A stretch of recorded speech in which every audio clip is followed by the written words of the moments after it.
will KDHE, or perhaps it was Commissioner Vaughn, is KDHE going to undertake another evaluation or study of all this new growth and everything on the impact there? Before today, I would have said, nah, probably, I don't know, maybe. After today, I think it's jumped to the front burner. I think it's something we're going to definitely need to invest in, and then we'll just have to find the money and then find the appropriate consultant or university to conduct essentially a repeat of our analysis we did back in 1994 so that we're able to create that. That, of course, will take time, but the matter in front of you is essentially the short-term decision that you have. The overall fate and management to mitigate impacts to Hillsdale is we're going to have to play the long game on this as well. And I think gathering some more information will certainly be part and parcel of that effort.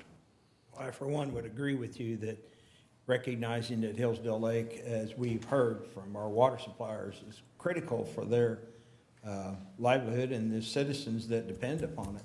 Having KDHE already as a powerful partner, and then their willingness to look at it as a long-term, how do we mitigate any damage done to it? How do we help work with the agencies and residents, urbanized people? I mean, all of it, from the logistics park to mom and dad's house. How can we protect that water supply? Correct.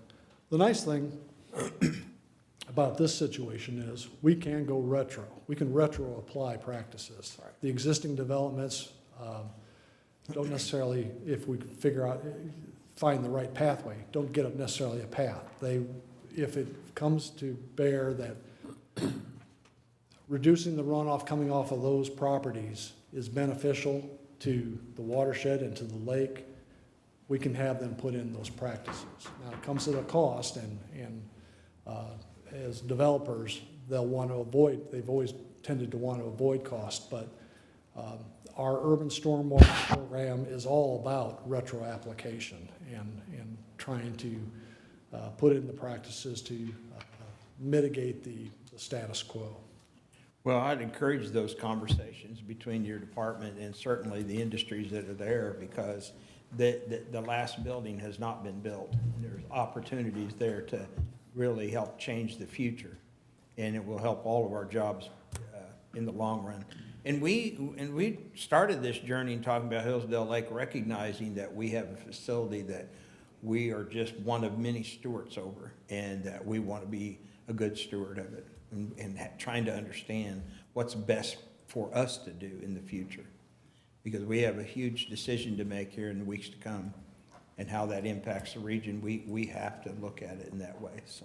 Well, it's been an awakening on our part. As I said, our attention has been elsewhere, dealing with nutrient impacts and blooms and so forth. Hillsdale was just kind of out there. We didn't notice it. We notice it now.